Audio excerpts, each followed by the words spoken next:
How was lunch for everybody? Good, good, good. So coming back from lunch, we're going to be starting with taking the phone calls and then working through appointment preparation and then closing out the day with acquisitions in the panel. So for those of y'all, I'm kind of taking this in a step-by-step order. We started out the day with understanding where the data that we're going to be marketing to is coming from.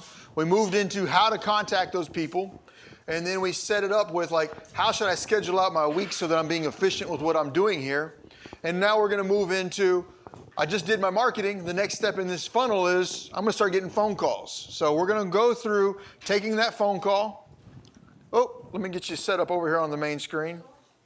I'm going to go through setting up that phone call and then getting ready for the appointment and actually taking the appointment itself. All of those things to be said. How have y'all enjoyed the morning so far? Are y'all getting what y'all are expecting out of this?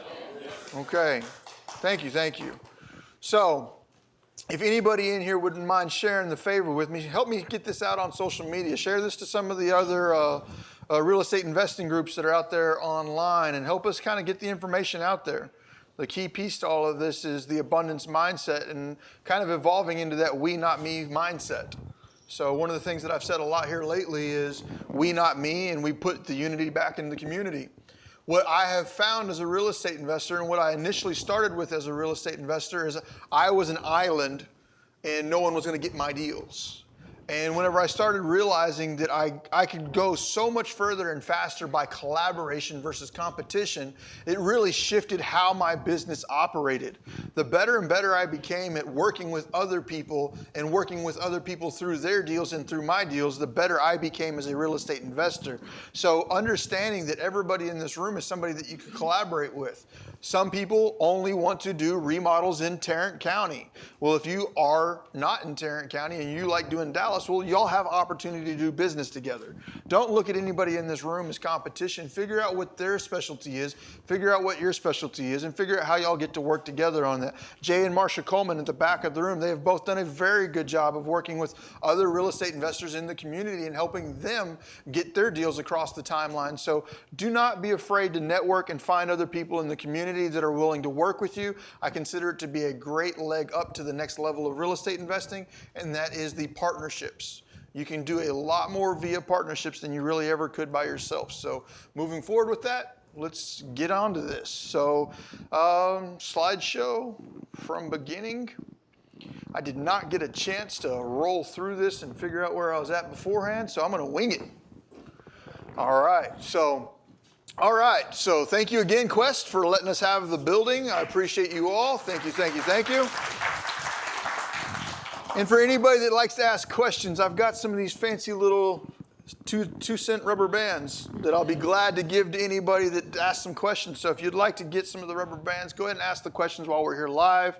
I look forward to providing as much value for every one of y'all that I possibly can today. And I am excited about everybody that's out there watching on social media. We've had about 120 to 180 people watching live via social media. So thank you all for the support on getting that out there. And if you would continue with that support for everybody that is out there on social media, keep spreading the word, help us out with that, and let's keep the attendance up today. This is a 2-day class.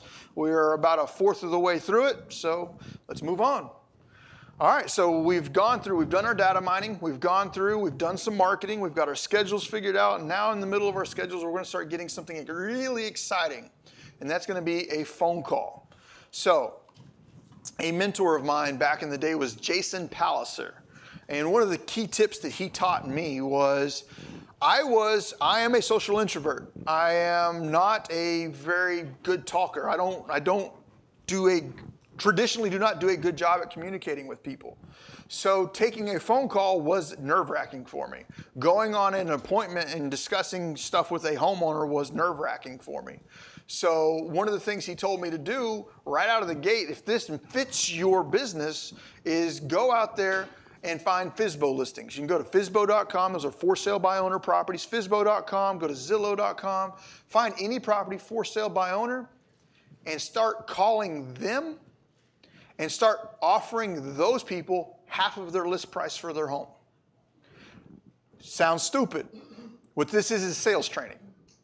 So what you do not want to do is go out and spend all of your life We're going to stop talking about money and we're going to start considering money life. Spend all of your life on getting that phone to ring and then F that phone call up. It's not what you want to do. I understand that failure is a good thing, but you really don't want to be your failure to be your warm marketing leads that you just curated.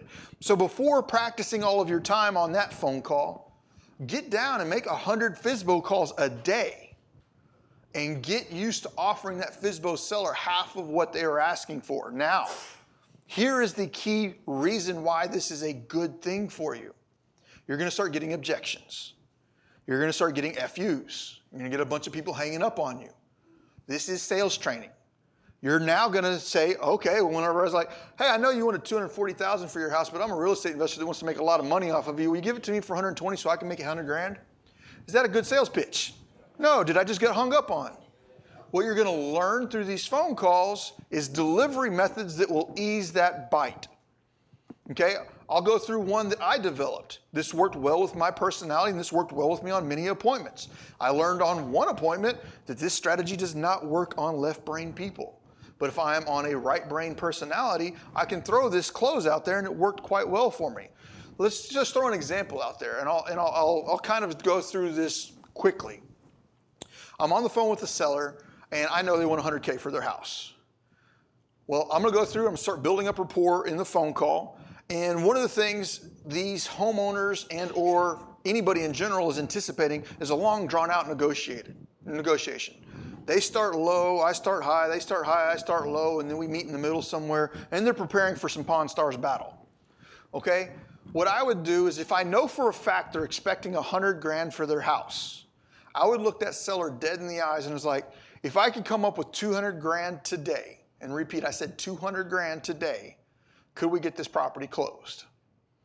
Now, what did I do through that delivery? I diffused some of the tension right off the bat because they're expecting me to offer $20,000. I said $200,000, get it closed today. More than likely what's going on now is through that person's mind, they're experiencing what they're going to do with that extra $100,000 they weren't anticipating. They've already got Barbados in their mind. They've got the cruise line picked out. They've already got all that stuff figured out. You've eased the tension a little bit.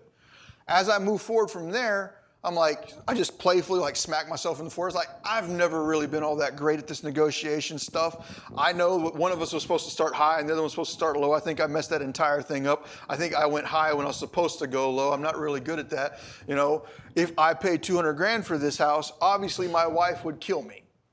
You know, I would just kind of throw it out there, make it playful. I'm just joking around about this. And I'd get them to laugh and I'd get them to kind of like, okay, seriously, now what are we talking about? And I was like, well, obviously, if I paid $200,000 for this, I would be getting a divorce. And if I gave you $2,000 for it, you'd probably be getting a divorce. But, you know, obviously there's a point in time where we're both playing a game. Like $2,000's obviously not it, 10 and 20's probably not it, but where are we at? What did I just do? I just offered them $20,000. And I did it very playfully. And I just shut up. And then I kind of see where their bottom line is. Normally, whenever I open up with that delivery, this doesn't work all the time. This worked well for me. But whenever I would go through that delivery path, what would happen is I would diffuse the nerves some. And then I was able to introduce a very low price point that was a 1/5 of their asking price. And I did it in such a way that it came across playful, but then I go quiet and it's very serious. And a lot of times what I'll hear back is like, I can't even do that. I owe 76 on my mortgage. I can't even do that. I owe 85 on my mortgage. Or I've got to have at least $15,000 because I've got to take care of this, this, and this. Well, then I'll start running my numbers and see if their number meets the numbers I need and I can move forward from there. But you will need to learn your own style. And I would not have learned that style had I not made those 100 FSBO calls a day for 2 weeks straight. So what I don't want anybody to do is to burn your marketing dollars on practicing your phone skills. Take care of those phone skills now. Go ahead and just go out to FSBO and just start cold calling, cold calling, cold calling. Okay? So once I do have somebody on the line though, well, some of the first things that I'm going to want to do with the phone call is confirm my contact information. Hi, blank, blank, blank, whoever this was. I'd like to double check, is this a good phone number for me to reach you back at? Well, they might be calling from, work or something like that. They'll give you an alternate contact number. Remember what I said earlier, where's the money at in this business? The follow-up. The contact information is extremely important to me. So I get that up front, and then I'll just move through and I'll start asking some basic questions about the property to start with. The address being the most important. The first thing I want out of their name is, what's your name? How do I contact you? What's the address of the property? Once I get that basic information, I move the conversation over to open-ended questions. What I'm trying to do through open-ended questions is more than anything, is just to get the seller to keep talking to me. Because while the seller's talking, I'm going to be listening for key points. Key points being like, oh, they replaced the roof. Oh, there's a leak in the roof, or the septic systems are backing up, or whatever. I'm just listening for key little things like that, and I'll jot those down as I'm moving forward. But while I'm on the phone with them, I've already got Propelio.com open, running a comp. Like while I'm on the phone, the second I get that address, 45 seconds later, I now know the estimated value of that property, and I do that very quickly. I do not waste time. I don't go through and run like a 20-minute CMA. I'm just going to go through and say, show me within the mile of this property everything that's sold, and I'll start getting a ballpark of what that neighborhood looks like. All right, this property is going to probably sell for around $105 a foot. I can figure that out in about 30 to 45 seconds. All right, now I have a really good ballpark understanding of what this home could sell for. And now that I've got the person, I'm going to start asking them, can you tell me a little history on the house? That's not a yes or no question. I might get a 20-minute phone call out of that. Now, the better and better you get at marketing, the higher your call volume will be, and you will need to learn how to navigate those phone calls to remove yourself from tire kickers, because you can spend a lot of time on tire kicking. But I will ask that open-ended question to buy myself the time to do some due diligence and start seeing if I can hear key motivating sentences or words that tell me that this person is likely in a position that they want to get rid of this home fast. Does anybody in here expect to get top dollar taking their stuff to a pawn shop? Why not? We know better. So, are pawn shops the horrendous thing of the world, or are they operating under a business model that we all understand? You don't go to a pawn shop thinking, I'm about to make a ton of money at this pawn shop. When somebody calls you up as a real estate investor, they're understanding that you have to make money. They're not if they wanted to sell it for full retail, they'd call a real estate agent. They're calling you because there's a reason. There's a reason why they are calling you. They want the property done, gone, and sold and fast. That's the value we bring to the table. I do not feel bad about making money for doing that. I solved the problem, and I solved it in a way that they were comfortable with. I do not feel bad about that. What I will not do is sit there and tell the seller a lie. I'm not going to sit there, and if the seller asks me, what do you think the home is worth in its present condition? I'm not going to lie. I'm not. There will be people out there that will do that. I'm not one of them. I believe that there should be an ethical line drawn, and if we don't draw that ethical line, the legislation will continue getting pushed against us, and we will end up in a position where our industry is heavily regulated without our own representation. You must be ethical in your transactions. But if I say, can you tell me a little history of the house? Some of the things that might come out really quickly is like, well, it was my father's house, and he recently passed away. That's an immediate indication that there's a probable desire for this person to just let this property go so that they can deal with whatever else they've got to deal with and move on with their might hear me and my husband are getting divorced. There's several key things that you can hear. It's like, I'm about to have to move because of my job. All right, now you're understanding that this person likely has a higher level of motivation than someone's calling up and just like, how much would you offer me for my house? I've been thinking about selling. I've talked to a couple of agents, but I'm not really sure. Is that really a motivated lead? No. Is it a dead lead? No. But the motivation really isn't there. And if I'm a more experienced real estate investor, I'm probably going to say, well, would you be interested in taking payments on that property over time and create a better income than what you would just selling it outright? And if that sparks a conversation, then might be able to get into a terms conversation with them. But if they're not down for terms, I'm probably just going to put them on a follow-up to see what happened and or refer them off to an agent for a referral fee. I'm always analyzing the phone call as I'm going through. One of the things that Ronald Walker told me, and I don't know where he got it from, he may have got it from someone else, but he said, if I give you a Home Depot car with $5,000 on it, where would you spend it? That's a good way to figure out where the repairs are that the homeowner considers to be the most important. It's like, if I give you $5,000 on a Home Depot car, where are you going to spend it? That right there is a really quick way of finding out where the homeowner's going to put that money. And then after you ask the 5K, it's like, well, what if I gave you 10K? Well, if you gave me 10K, I'd redo the fence out in the back and I'd put a new roof on the house. All right, well, they didn't tell you about that when they asked about the condition of the house. Okay, why have you decided to sell? It's a very straightforward question, but it can open up the gate to kind of giving you a better understanding of what situation not only the homeowner's in, but what kind of situation you will have to deal with. We are real estate investors, and one of the key reasons why we are able to make the money we're able to make is because we are master problem solvers.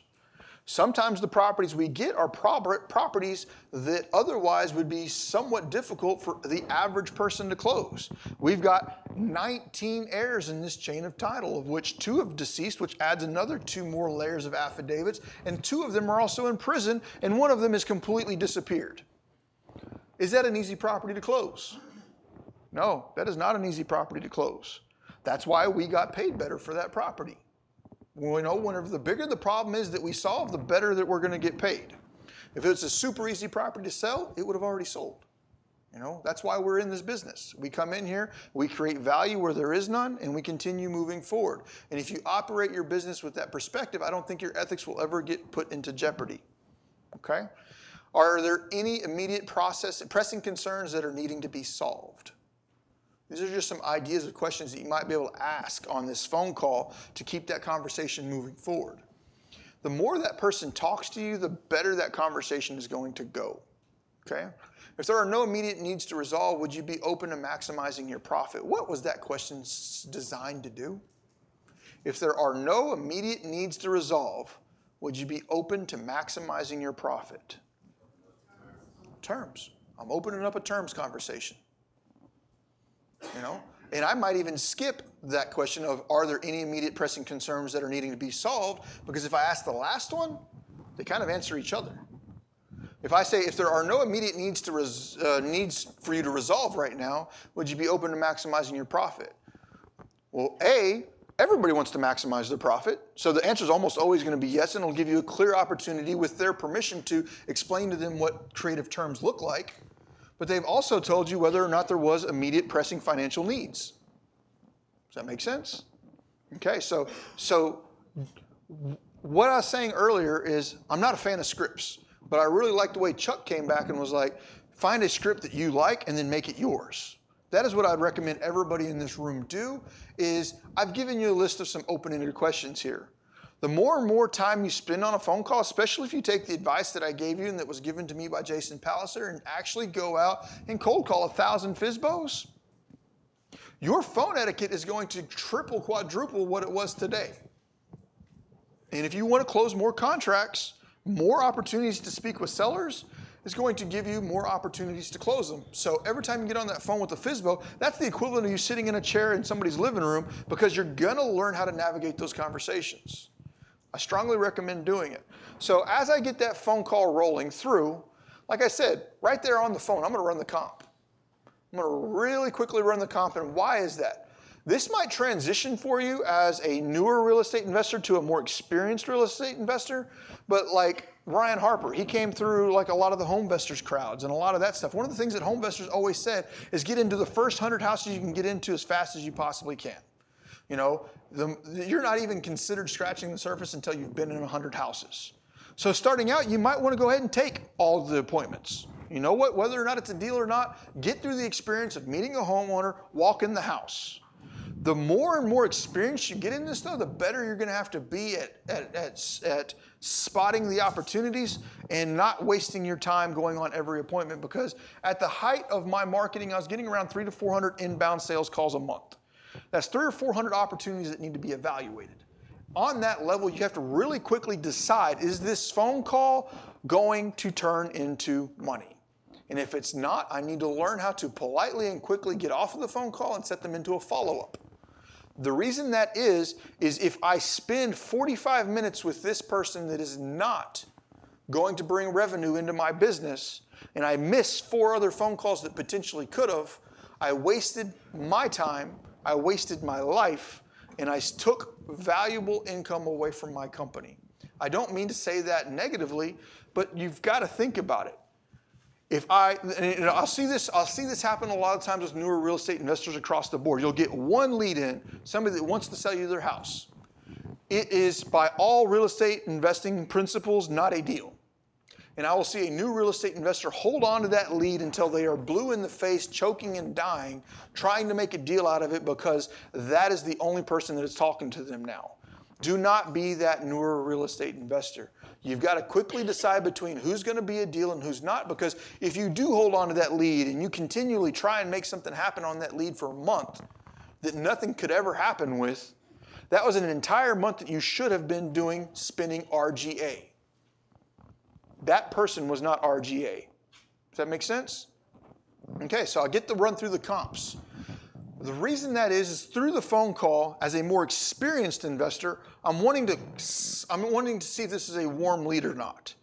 I will always try and see what they're asking for on the house. I'll always try and get them to give me a ballpark number up front. If I'm scanning the neighborhood and I know that it's a $150,000 neighborhood and the seller's opening asking price is $95,000, what do I need to do with that phone call from that point on?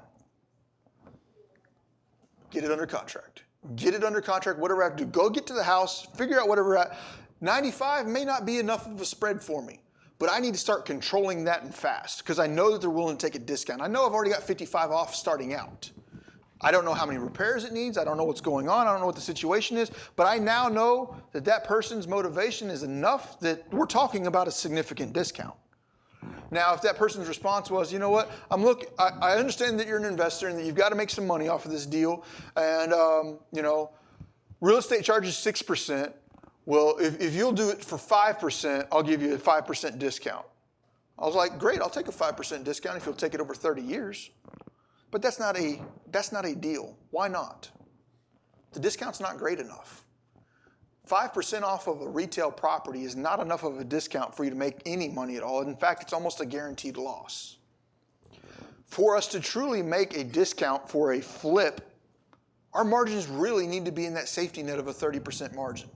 That is a tried and true method, and that becomes difficult in varying market cycles, but that is the safety net. Anything above that, you're starting to run yourself into a risk of getting outside of the deal.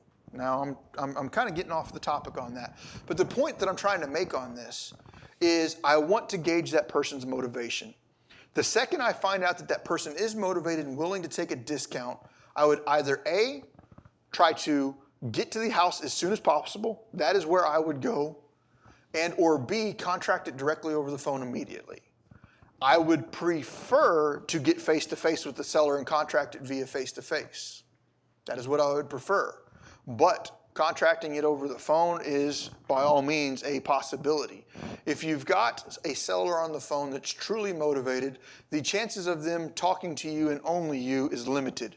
So the faster you get at controlling that deal, the faster your probabilities of closing that deal will be. If you start seeing signs of motivation on the phone, get your appointment as fast as possible and or get the contract as fast as possible, because a motivated person is not going to sit around and wait on you. If a motivated person's on the phone, they're like, hey, can we meet this afternoon? Your afternoon just got cleared up. I don't care what you were doing.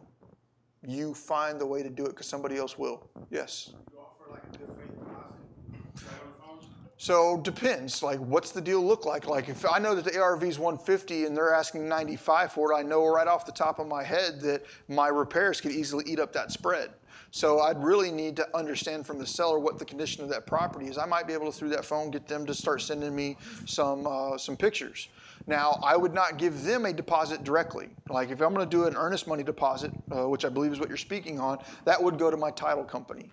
Some things, and I'm jumping off a topic here, some things that I've done to secure contract whenever I'm in a competitive environment is offer a ridiculously high earnest money deposit. Like if I'm going to contract a property that's retail at $100,000, I'll put like a $50K EMD on it. Why? Because it shows that I'm committed to closing on that property. Whenever this seller is looking through multiple contracts and they see one contract for $5 EMD, $100 EMD, $1,000 EMD, and I'm like, I'll put 50 grand down on it right now because I want that property. It gives me a higher chance of closing that deal. Now, option money, I will pay an option money directly to the seller, but I don't really like running option money with seller. But if they need 200 bucks, I'll be like, here's 200 bucks for an option. If I pay 200 bucks to get that contract, some people be like, well, they could take your 200 bucks. Damn right they could take your 200 bucks. My thoughts on that is it's a marketing fee. If that 200 bucks means I got that contract, that 200 bucks is coming out of my back pocket. Could I lose it? Damn right I could lose it. But I just spent $14,000 in marketing this month. An extra 200 bucks isn't kicking my butt. If I can get the contract for that extra 200 bucks, I'm taking the contract. Does that make sense? I'm not going to let $200 get between me and a contract because somebody might take it. I just consider that 200 bucks part of my business operating principles. Okay? Did I answer that? So I run the comps and I try to find out immediately if we're even playing ballpark. And if they won't give me a number over the phone at all, I was like, well, I'll start putting I think the correct word is onus, but I'm not going to try and use a big word right now. I'm going to put the responsibility back in their court. All right, well, based upon the questions I've asked you, you've basically told me it needs a new roof, it needs a hot water heater, it needs an air conditioning system, and a full remodel. If what you've told me is accurate and there's no other additional repairs anticipated, based upon my experience level as a real estate investor, I'm anticipating that the repairs on that house are going to be anywhere between 25 and 34 grand. At that price, I could ballpark and say that my offer is likely going to be somewhere on the really low side of 40 grand up to the way high side of maybe 75, 80 grand. Are we even playing ball right now? Normally, whenever I throw out a wide range like that and I say it's all conditioned upon me seeing the property and doing that, they're either going to say, we might be able to play ball, and they're always going to lean towards your high price, or they're going to say, hell no, I'm not going to take a dime less than 100. Well, now I know where I'm at on that phone call. That right there gives me the indication as to whether or not I need to set the appointment or whether or not I need to go home. Now, like I said, this is a conditioned, salesperson on the phone. I am understanding of what I'm doing here. As a newer real estate investor, you might want to just go through and get some of the basics out of them. What's the property, address, how much are you looking to get out of it? Are you motivated to get this done soon? I'm not going to just come out and say that in that fashion, but I'm going to ask questions that lead to getting that answered. And if it sounds anywhere close to motivated, just go ahead and set the appointment. If you're newer in the business, just go ahead and set the appointment. The experience is worthwhile. Go out there, figure out what's going on. Yes, sir. How many questions would you ask a seller before making an appointment or sight unseen, make an offer over the phone? It would always really just depend. Like, I'm going to ask as many questions as I need to get the information that I need. If it feels like that, I'm going to get to it. I try to find a tire kicker as fast as I possibly can. I don't like wasting my time with people that are wasting mine. So moving beyond that, and then you're like saying sight unseen. Here's a clear indication of a property that I would contract sight unseen. I get a phone call. This is real life. I got a phone call. Area, right now the dirt's worth 400 grand. The dirt is worth 400 grand. The seller's asking $280,000 for the house. Contract. I don't need to see it. Why would I ever need to see that house? Don't. The dirt's worth 400 grand. The house is irrelative to the conversation at this point. If the house is anywhere close to good condition, well, then I just made more money. But there's already $120,000 sitting on the table. Do I need to go see that house? Do I need to lock it up and control it as fast as I possibly can? If there was $120,000 sitting in the middle of this street in front of us right now, how long would it sit there? It's no different when you get that phone call. You get that phone call, that's $120,000 sitting on the phone with you. If you do not execute and move upon that fast, somebody will. You don't leave that kind of money sitting on the table for long before somebody's smart enough to say it's mine. Okay? Now, am I doing anything unethical by taking that offer? I gave them exactly what they wanted for it. Should I be upset that I just made 120 grand? No. I do not see where I've done anything unethical. Okay? Those are rare days, but they do happen. Okay? So, some of the things that I'll like to do through asking those open-ended questions is just kind of uncover the emotions. One of the things that will help you move towards getting more contracts is a lot of the times people will get emotionally connected to their property and they're not willing to understand the business aspect of the property and or the numbers behind the property. So if I can figure out what the emotions are that are attaching these people to the property and help remove that emotion from the property and get them to look at the property as a business decision, a lot of times I can start overcoming emotional people. Like I had one seller where he and his wife bought the house brand new back in the 70s, and she passed away like 9 years ago. And it's been vacant ever since because he could no longer live in that home where he lived with his wife. So he went out and moved somewhere else, but the house still looked like it did 9 years ago. Like everything's still sitting where it was, and it was just like a time capsule. He left it. Well, in his mind, that was still his wife. So he was making a bunch of emotional decisions about a business process. I can completely and totally understand and respect why someone would like that. He was with her for 30 plus years in that house. There was still a lot of grieving processes going on. But by being able to pinpoint the emotion that is creating the attachment and then helping that person through that emotion so that way they can disconnect the emotion from the property and understand that the position they're putting themselves in is a rather catastrophic one. He was not properly insuring that property. A fire in that property could have quickly turned into a $120,000 loss for him. There are things that you need to understand from a business perspective that is not a wise decision to do what you're doing.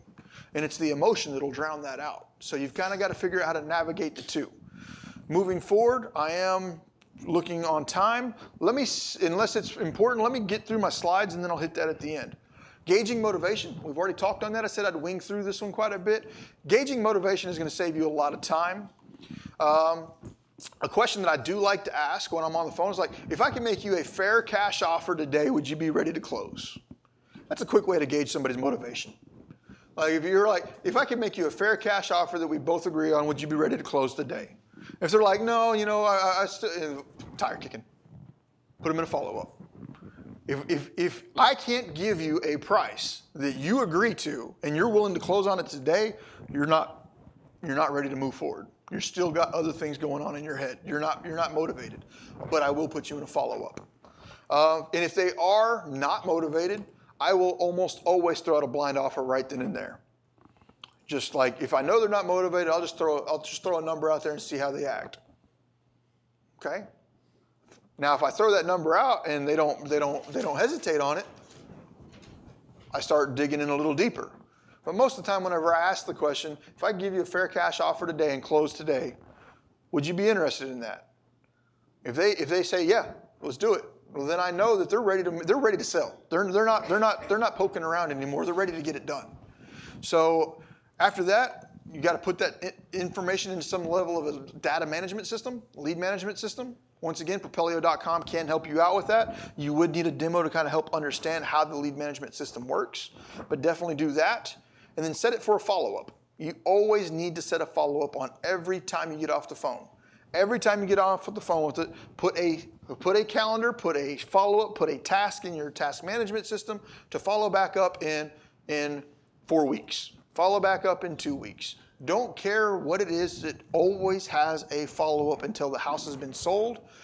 If you do come across though and you feel like there are levels of motivation, set that appointment and set it fast. Do not delay getting to a motivated seller's house. I don't care if you have to cancel all of your appointments. I do not care. I don't care if you've already got an appointment with another seller, but that other seller didn't seem nearly as motivated as this one. And this one's saying, I won't meet you any other time than that. And guess what? Which one's the higher probability of an RGA? Go for it. Okay? I always, while I'm on the phone, try to make sure that I'll have all parties to the contract at the house at the time. I don't want to go to the house to find out only half of the people are there that need to make the decision, and then I'm stuck in a situation where I can only get half of a contract. Now, I will not deny a half of a contract, but I will always try to make it a very clear upfront request that all parties of the contract be available there at that time. That also helps me with the negotiation piece, because oftentimes you will have an alpha and a beta in a relationship, and one will look to the other for their answers. With that to be said, I want the decision maker there so that way I'm not talking to the person that has to talk to the decision maker because things get lost in translation. I always want the decision maker on hand at times. Okay? My goals through this phone call, though, is to educate these people, help them understand what their options are, be open and honest about what's going on, and they convey my value as my business, and say what? I don't know what that last one was, but as far as practicing without a license. With that being said, I'm just going to throw this out there. Real estate agents are required to have a license. If we are out here doing this business, we do not have to have a license. But we are not in the business of helping sellers find buyers. Do you understand that? That's a real estate agent's job. We are in the business of contracting properties for our own equitable interest to be later sold or executed upon. I know that sounded very legal, but it is. Because if you do go out here and you start representing yourself as somebody that is helping sellers find buyers, you have just broken the law. Okay? We are not real estate agents. We don't help sellers find buyers, and we don't help buyers find sellers. We contract properties, and we sell our equitable interest in those contracts. Okay? Yes, sir? Have you gone through the process of any... Let's wait for the microphone. I keep forgetting about the microphone. So let him ask that one because he had that one going first, and then we'll get over to you, Royce. Sorry about that. So trying to be in order. Sorry, just kind of going back to contracting on the phone. One of the things that I've noticed is getting a motivated seller with low equity, willing to accept terms, has been really difficult. How are you shifting that conversation into terms, and are you ever having that term conversation actually contracting over the phone? Yes, you can contract it over the phone. The terms conversation, if you're struggling to close it, is likely coming from your delivery. Okay. And polishing up and creating more opportunities to deliver that will increase your chances to close. Like Grant Kemp is an extremely well-educated terms buyer. He contracts many properties via the phone, via terms options. Now, the reason he's able to do that is because he's had so many of those phone conversations. He knows what the objections are, and he knows how to overcome them. So the key things that you will get hit with terms options, especially if there's already a lien in place, is, what's going to happen to my credit? What happens if you stop making the payments? What happens if you trash the house? What happens if there's a due on sale clause? Not many of them know about the due on sale clause, but you still need to disclose it. And then, the question is going to be, I don't know who the hell you are. Why would I trust you? So understanding what those objections are and then how to overcome them. One of the key things that I do anytime I'm doing marketing through probate, through pre-foreclosure, through vacant properties, is I try to do a brainstorming activity up front, and I go through and I say, this is my avatar. This is the person that I'm marketing to. If I am marketing to this person, what are all the life scenarios that may be going on that has left this property vacant? Well, if I can start thinking of all the possible scenarios that have left this property vacant, I can now at least mend a piece of my reality to relate to theirs.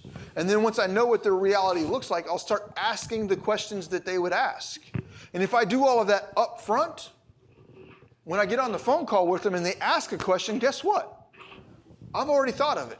I've already got an answer for it. If I start getting an objection about it's been vacant for 5 years, I'll just wait another 5 years till I get a better offer. Well, great, that's a quality objection. You'll hear it quite often. You now need to understand and relate back to them. You've made it through 5 years, and that's kind of like pressing your luck. I don't know if you've noticed it a lot in the news here lately, but copper theft has just been on an absolute rise. And while I see the copper still in your house, if someone does come in there and burglarize that property, have you heard of something called builder's risk policy? Oh, what? You haven't heard of a builder's risk policy? That's a vacant property. Even if you do have a landlord's policy on it or a homeowner's policy on it, it's not going to cover a vacant property. And once they find out this property is vacant, you'll be really lucky if through the theft of that copper, the home didn't burn down. Because if it did burn down, you will not get an insurance claim on it, and that asset will go to zero, and the $44,000 remaining mortgage that's on there is going to come back on you. So if you want to play another 5 years of roulette, go for it. But what I can do is put a fair cash offer on this property today and take that away. And you know what? We'll move this property into a much better condition. I know that you really want to hold on to it. It was your grandmother's house and you've got a lot of memories there. But what you're going to do is see those memories burn to the ground. And I'm not trying to be rude about it, but really, when you think about it from a business standpoint, is that vacant asset sitting there a liability or an asset? It's a liability. And if they are not looking at it as a liability, then they are not looking at it from a very wise business decision. They're looking at it from an emotional one. And while I understand emotions and business don't play well together a lot of the times. Okay? So I'm at the end of that piece, but I hope that y'all have kind of got some insight into ways that you can direct and handle these phone calls to help kind of maneuver and move them forward. Do you have any questions directly on that? Yes, sir. How often do you put something put something under contract over the phone and then end up having to do a price reduction? I know you put your always cost and variables in there, but once you get to the house, let's say, you know, it's a really motivated seller, they're going to be gone for 2 weeks. You want to put them under contract. What's your thoughts on doing the price reduction on people when you already tell them you're going to do it? I won't ever tell them I'm going to do it over the phone. I'll say I'll do it based upon the condition of the property you've explained to me. And then when I show up and the condition is obviously not what they expected of it, well, then I will ask for a price reduction, but I'm never going to set a concrete in stone. I'm closing at this price. I'm like, based upon the information you've told me, if there's no unknowns that I'm not aware of at this point, I can likely close at that price. I do need to get my inspector over there to confirm what you've told me, which I believe is 100% correct, but out of my own business sense, I do need to confirm it. And from that point forward, we'll know whether or not this is a solid offer or not. Now, I would lean that back to ask that question again when the panel's here, because I did not do a lot of contracting over the phone. I wanted to get face-to-face with the person. So I've only contracted 2 or 3 properties over the phone. But you will find people like Donovan here today. He does like 40 or 50 properties a month contracted over the phone. So differences of opinion. Any other questions? Yes, sir. My question was about on the phone call with Propelio, right? You said that you would pull it up real quick and find the estimated value. Where does it pull it from? Zillow, or is it specific? No, so through Propelio, like I can throw you a real quick example right now. Like if I pop open, Propelio is up there. I got to figure out how to get my mouse over there. Oh, so that is where it needs to be. All right. So this is going to be difficult for me to do from this right here. But if I just say like add a lead right here, anybody throw in an address here in Dallas? Doesn't matter what it is. 3955. 3955. Durango. And did I spell it right? I can't even see. Yeah, that's right. Okay. Okay. 3955 Durango? Yeah. Is that in Dallas or Decatur or what is? Is that Dallas? I can't read it. All right. So right there showing up as a 2-1, 1,300 square foot, built in 51, owned by Robin Barrow. Mailing address, so this is an owner-occupied property. I will copy that information over. I'll click Save. And then right there, I'm going to hit Run CMA. Really quickly, with my limited field of vision, I can see a bunch of red ones. Red ones are sold. Light blue ones are active. Dark blue ones are pending. So looking through there, I can see a bunch of $300,000 to $400,000 properties. Let me see, scroll over. I'm seeing a 298 per foot, 204 a foot, 156 a foot, 114 a foot, 250 a foot. So I'm seeing a very vast range of values in that neighborhood, telling me that we're seeing a gentrification or something of that nature going on in that neighborhood. Really quickly, just looking at that, I'm immediately hearing opportunity, because when you have neighborhood values that are so skewed, it's churning over. And so I would need to dig in deeper to get an understanding of what the value of that property is, because it's not very consistent across the board over there. But I would say that's a regentrifying neighborhood that's on its way up. But you asked where the data's coming from. Does anybody know what that is right there? Yeah. Straight from the MLS here in Texas. Okay? Straight through the MLS from the real estate brokerage. All right. Next person. Ryan Harper. This is from German on YouTube. What do you exactly say to get through seller emotional attachment to their home? It's never going to be a script. It's going to be that's why I say take the time to do 100 FSBO calls a day for weeks until you've got 1,000 of them under your belt, because through that you're going to start learning that it's not cookie cutter. You're going to have to learn how to pull that off. So let's say, like, whenever I first tour a home, I see a lot of other investors, they'll go through and they'll just start ragging on the house. It's like, oh, you've got obviously foundation issues. We need a new air conditioner. It's like, damn it, they live there. They know this. You ain't telling them nothing new. So one of the things that I'm going to try and do going in there is find something about the property that I might be able to connect with them on and compliment it on. It's like, you know, I really do like that color, or like I like how it has the arched doorways over here. And then if they ever start pushing back on me on my offer, then I'll start bringing up the repairs and start justifying my offer through the repairs that I need. But during my initial walkthrough, I'm not going to trash anything. I'm not going to walk in there and be like, I really hate the trim work around those cabinets. Guess what you might have just done? That might have been their father that built them with them when they were in elementary school, and that was their high school project or their elementary school project. You just destroyed your lead. So what I'm going to go through is, I'll start making comments on this type of stuff, and I'll try and create an open conversation. And if I can start hearing the conversation moving forward, and they start telling me stories about what was going on there, well, now I know that there's some emotion going on in here. Well, let me ask a little bit more about that. How'd that elementary school project go? Well, yeah, like me and my father, we were real close, and we grew up in this house together. And when he passed away, it's just like, I've got all these memories I tied here. And it's like, I understand that. So now I know that there is emotion attached to the property. So now I'm going to try and replace that emotion with some level of logic. And it's like, okay, so I'm going to just butcher this as I move forward here, but I'm going to say something along the lines of like, hey, I really understand that like you've got all these memories here with your father. How would it feel to see this property completely redone to the best possible standards, all new, modern, everything, and a new family come in here and create the same memories that you have here with their family? You have now taken their self to replacing their emotions with someone else's new emotions of positivity, and it's allowing them to let go of that with the understanding that new positivity is being built into this home. Instead of this home sitting as a time capsule of memories, how about we start it over, give it a fresh, clean slate, and we allow this new family to come in here and build the same memories that you built with your father in this home. Put a little bit of cash into your pocket so therefore you can continue down the road with your life. And how would your dad know? How would your dad like to know that, you were able to sell this home, pay off some of your student loan debts, and go on a vacation with your family? Do you think he'd rather have that or you hold on to this house? Do you see how I wasn't trying to coerce him into doing something he shouldn't do. I was just trying to get him to remove the emotion from his decision that was blocking him from making the right decision and put him on an emotional path to get it done. Does that make sense? Okay. I got to wrap up on this segment, but we're going to take a short 45-second break and move on to the next one. All right.